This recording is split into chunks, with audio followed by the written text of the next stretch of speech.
Khan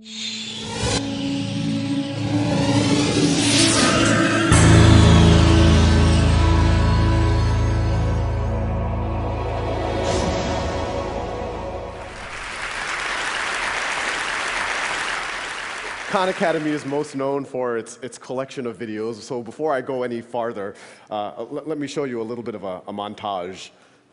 So the hypotenuse is now going to be 5. This animal's fossils are only found in this area of South America, a nice clean band here, and this part of Africa. We could integrate over the surface, and the notation usually is a capital sigma. National Assembly, they create the Committee of Public Safety, which sounds like a very nice committee. Notice this is an aldehyde, and it's an alcohol. Start differentiating into effector and memory cells. A galaxy. Hey, there's another galaxy. Oh, look, there's another galaxy. And for dollars is their $30 million plus the $20 million from the American manufacturer. If this does not blow your mind, then you have no emotion.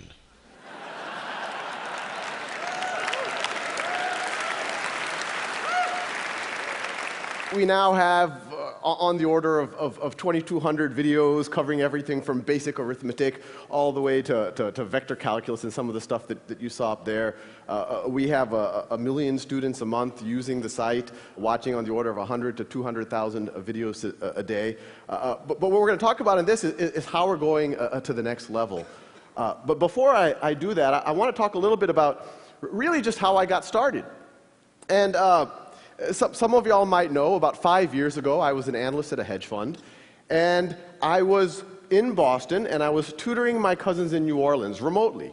And I started putting the first YouTube videos up really just as kind of a nice-to-have, just kind of a supplement for my cousins, something that might, give them a refresher or something. And as soon as I put those first YouTube videos up, something interesting happened. Actually, a bunch of interesting things happened. The first was the feedback from my cousins. They told me that they preferred me on YouTube than in person.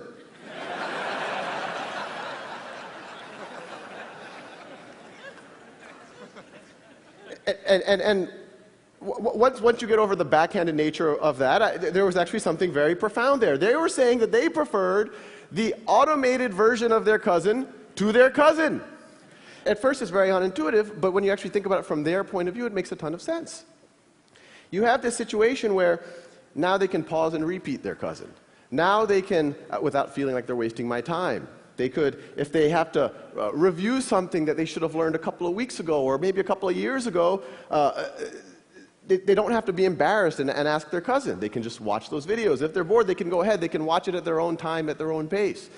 And probably the least appreciated, I guess, aspect of this is the notion that the very first time that you're trying to get your brain around a new concept, the very last thing you need is another human being saying, do you understand this?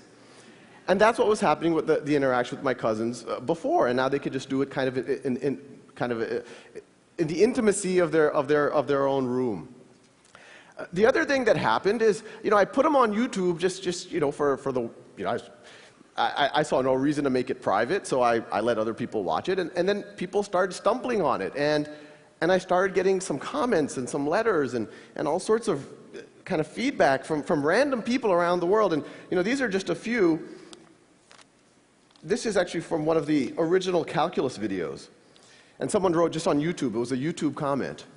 First time I smiled doing a derivative. And let's pause here. This person did a derivative, and then they smiled.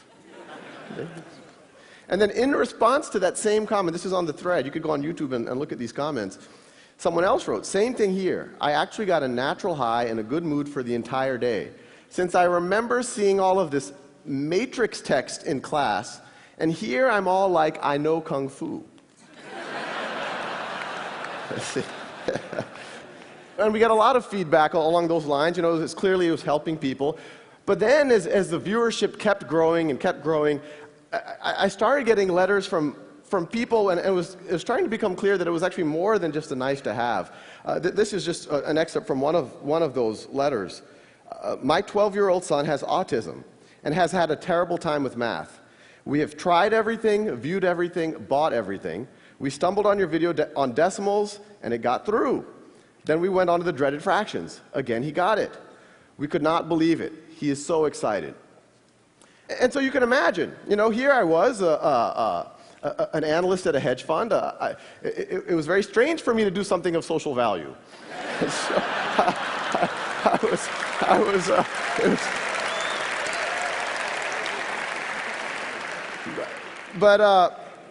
I was excited, so I kept going. And then other things started to dawn on me. That not only would it help my cousins right now, or these people who are sending letters, but it could maybe that this content will never go old, that it could help their kids or their grandkids. If Isaac Newton had done YouTube videos on calculus, I wouldn't have to. Assuming he was good. We don't know. The other thing that happened, and even at this point, I said, okay, maybe it's a good supplement, it's good for motivated students, it's good for maybe homeschoolers, but I didn't think it would be something that would somehow penetrate the classroom. But then I started getting letters from teachers, and the teachers would write saying, we've used your videos to flip the classroom. You've given the lectures. So now what we do, and this could actually happen in every classroom in America tomorrow, what I do is I assign the lectures for homework, and what used to be homework, I now have the students doing in the classroom. And I want to pause here for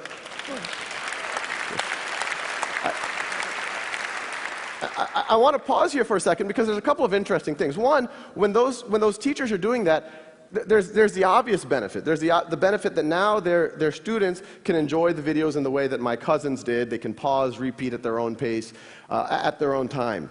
But the more interesting thing, and this is the unintuitive thing when you talk about technology in the classroom, by removing the one-size-fits-all lecture from the classroom and letting students have a self-paced lecture at home, and then when you go to the classroom, letting them do work, having the teacher walk around, having the peers actually be able to interact with each other, these teachers have used technology to humanize the classroom. They took a fundamentally dehumanizing experience, a bunch of 30 kids with their fingers on their lips, not allowed to interact with each other. A teacher, no matter how good, has to give this kind of one-size-fits-all lecture to 30 students, blank faces, slightly antagonistic, and now it's a human experience. Now they're actually interacting with each other. So once the Khan Academy kind of, I quit my job and we turned into a real organization, we're a not-for-profit, the question is, how do we take this to the next level? How do we take what those teachers were doing to their natural conclusion? And so what I'm showing over here, these are actual exercises that I started writing for my cousins. The ones I started were much more primitive. This is a kind of a more competent version of it. But the paradigm here is we'll generate as many questions as you need until you get that concept, until you get 10 in a row. And the Khan Academy videos are there. You get hints, the actual steps for that problem if you don't know how to do it. But the paradigm here, it seems like a very simple thing, 10 in a row, you move on. But it's fundamentally different than what's happening in classrooms right now. In a traditional classroom, you have a couple of homework lecture, and then you have a snapshot exam. And that exam, whether you get a 70%, an 80%, a 90%, or a 95%, the class moves on to the next topic. And even that 95% student, what was the 5% they didn't know? Maybe they didn't know what happens when you raise something to the 0th power. And then you go build on that in the next concept. That's analogous to, imagine learning to ride a bicycle. And I give you a bicycle, maybe I give you a lecture ahead of time, and I give you that bicycle for 2 weeks, and then I come back after 2 weeks, and I say, well, let's see, you're having trouble taking left turns, you can't quite stop. You're an 80% bicyclist. So I put a big C stamp on your forehead, and then I say, here's a unicycle. But as ridiculous as that sounds, that's exactly what's happening in our classrooms right now. And the idea is, you fast forward and good students start failing algebra all of a sudden and start failing calculus all of a sudden, despite it being smart, despite having good teachers, and it's usually because they had these Swiss cheese gaps that kept building throughout their foundation. So our model is learn math the way you would learn anything, like the way you would learn a bicycle. Stay on that bicycle. Fall off that bicycle. Do it as long as necessary until you have mastery. The traditional model, it penalizes you for experimentation and failure, but it does not expect mastery. We encourage you to experiment. We encourage you to failure, but we do expect mastery. This is just another one of the modules. This is trigonometry. This is shifting and reflecting functions. And they all fit together. We have about 90 of these right now. And you could go to the site right now. It's all free, not trying to sell anything. But the general idea is that they all fit into this knowledge map. That top node right there, that's literally single-digit addition. It's like 1 + 1 is equal to 2. And the paradigm is, once you get 10 in a row on that, then it keeps forwarding you to more and more advanced modules. So if you keep, this is further down the knowledge map, we're getting into more advanced arithmetic. Further down, you start getting into pre-algebra and early algebra. Further down, you start getting into algebra 1, algebra 2, a little bit of pre-calculus. And the idea is, from this, we can actually teach everything. Well, everything that can be taught in this type of a framework. So you can imagine, and this is what we are working on, is from this knowledge map, you have logic, you have computer programming, you have grammar, you have genetics, all based off of that core of, okay, if you know this and that, now you're ready for this next concept. Now, that can work well for an individual learner, and I encourage one for you to do it with your kids, but I also encourage everyone in the audience to do it yourself. It'll change what happens at the dinner table. But what we want to do is use the natural conclusion of the flipping of the classroom that those early teachers had emailed me about. And so what I'm showing you here, this is actually data from a pilot in the Los Altos School District, where they took 2 5th-grade classes and 2 7th-grade classes and completely gutted their old math curriculum. These kids aren't using textbooks, they're not getting one-size-fits-all lectures, they're doing Khan Academy, they're doing that software for roughly half of their math class. And I want to make it clear, we don't view this as the complete math education. What it does is, and this is what's happening in Los Altos, it frees up time. This is the blocking and tackling, making sure you know how to do a system of equations, and it frees up time for the simulations, for the games, for the mechanics, for the robot building, for the estimating how high that hill is based on its shadow. And so the paradigm is the teacher walks in every day, every kid works at their own pace, and a teacher this is actually a live dashboard from Los Altos School District, and they look at this dashboard. Every row is a student. Every column is one of those concepts. Green means the student's already proficient. Blue means that they're working on it, no need to worry. Red means they're stuck. And what the teacher does is literally just says, let me intervene on the red kids. Or even better, let me get one of the green kids who are already proficient in that concept to be the first line of attack and actually tutor their peer.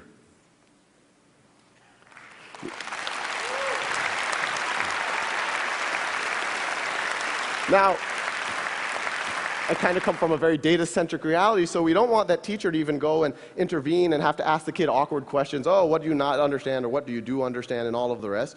So our paradigm is to really arm the teachers with as much data as possible, really data that in almost any other field is expected if you're in finance or marketing or manufacturing, and so the teachers can actually diagnose what's wrong with the students so that they can make their interaction as productive as possible. So now the teachers know exactly what the students have been up to, how long they've been spending every day, what videos have they been watching, when did they pause the videos, what did they stop watching, what exercises are they using, what have they been focused on. The outer circle shows what the exercises they're focused on, the inner circle shows the videos they're focused on. And the data gets pretty granular, so you can actually see the exact problems that the student got right or wrong. Red is wrong, blue is right. The leftmost question is the first question that the student attempted. They watched the video right over there. And then you could see eventually they were able to get 10 in a row. It's almost like you can almost see them learning over those last 10 problems. They also got faster. The height is how long it took them. So, when you talk about self-paced learning, it makes sense for everyone. In education speak, differentiated learning. But it's kind of crazy what happens when you actually see it in a classroom. Because every time we've done this, in every classroom we've done, over and over again, if you go 5 days into it, there's a group of kids who've raced ahead, and there's a group of kids who are a little bit slower. And in a traditional model, if you did a snapshot assessment, you say, oh, these are the gifted kids, these are the slow kids. Maybe they should be tracked differently. Maybe we should put them in different classes. But when you let every student work at their own pace, and we see it over and over and over again, you see students who took a little bit extra time on one concept or the other, but once they get through that concept, they just race ahead. And so the same kids that you thought were slow 6 weeks ago, you now would think are gifted. And we're seeing it over and over and over again. And it makes you really wonder kind of how much all of the labels, maybe a lot of us have benefited from, were really just due to a coincidence of time. Now, as valuable as something like this is in a district like Los Altos, our goal is to use technology to humanize, not just in Los Altos, but kind of on a global scale, what's happening in education. And actually, that kind of brings an interesting point, is that, a lot of the effort in humanizing the classroom is focused on student-to-teacher ratios. In our mind, the relevant metric is student to valuable human time with the teacher ratio. So in a traditional model, most of the teacher's time is spent doing lectures and grading tests and whatnot. Maybe 5% of their time is actually sitting next to students and actually working with them. Now 100% of their time is. So once again, using technology, not just flipping the classroom, you're humanizing the classroom, I'd argue, by a factor of 5 or 10. And as valuable as it is in Los Altos, imagine what that does to the adult learner who's embarrassed to go back and learn stuff that they should have known before going back to college. Imagine what it does to a street kid in Calcutta who has to help his family during the day, and that's the reason why he or she can't go to school. Now they can spend 2 hours a day and remediate or get up to speed and not feel embarrassed about what they do or don't know. Now imagine what happens where, we talked about the peers teaching each other inside of a classroom, but this is all one system. There's no reason why you can't have that peer-to-peer tutoring beyond that one classroom. Imagine what happens if that student in Calcutta all of a sudden can tutor your son, or your son can tutor that kid in Calcutta. And I think what you'll see emerging is this notion of a global one-world classroom. And that's essentially what we're trying to build. Thank you.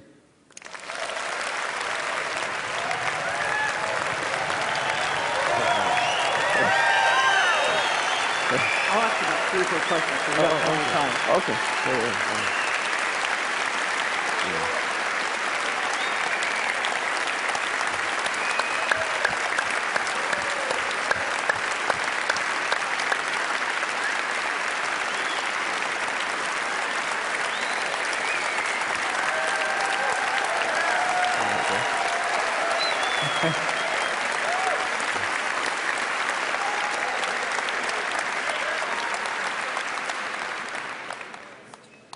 I've seen some things you're doing in the system that have to do with motivation and feedback, energy points, merit badges.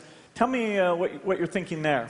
Oh yeah, no, we have an awesome team working on it. It's not, and I have to make clear, it's not just me anymore. I'm still doing all the videos, but we have a kind of a rock star team doing the software.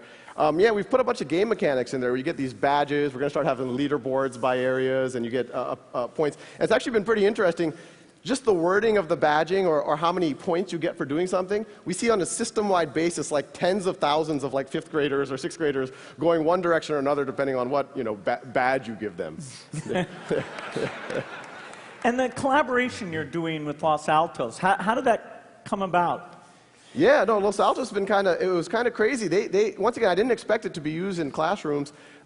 Someone from their board came and said, oh, what would you do if you had carte blanche in a classroom? And I said, well, I would just, every student work at their own pace on something like this. We'd give a dashboard, and they said, oh, this is kind of radical. We have to think about it. And me and the rest of the team were like, oh, they're never going to want to do this.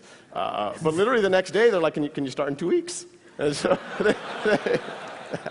so it's fifth grade math is where that's going on right now? It's 2 5th grade classes and 2 7th grade classes. And I think they're doing it at the district level. And I think what they're excited about is they can now follow these kids. It's not an only in-school thing. I mean, we've even, on Christmas, we saw some of the kids were doing, and we can track everything. So they can actually track them as they go through the entire district, through the summers, as they go from one teacher to the next. You have this continuity of data that even at the district level they can see. So some of those views we saw were for the teacher to go in and track actually what's going on with those kids. So you're getting feedback on those teacher views to see what they think they need? Oh yeah, actually most of those were kind of specs by the teachers. We made some of those for students so they could see their data, but we have a very tight design loop with the teachers themselves, and they're literally saying, hey, this is nice, but like that focus graph, a lot of students said, a lot of the teachers said, I have a feeling that a lot of the kids are jumping around and not focusing on one topic, so we made that focus diagram for them. So it's all been teacher driven. It's been pretty crazy. Is this ready for prime time? Do you think a lot of classes next school year should try this thing out? Yeah, it's ready. We got 1 million people on the site already, so we can handle a few more. And no reason why it really can't happen in every classroom in America tomorrow. And the vision of the tutoring thing, the idea there is, if I'm confused about a topic, somehow right in user interface, I'd find people who are volunteering, maybe see their reputation, and I could schedule and connect up with those people.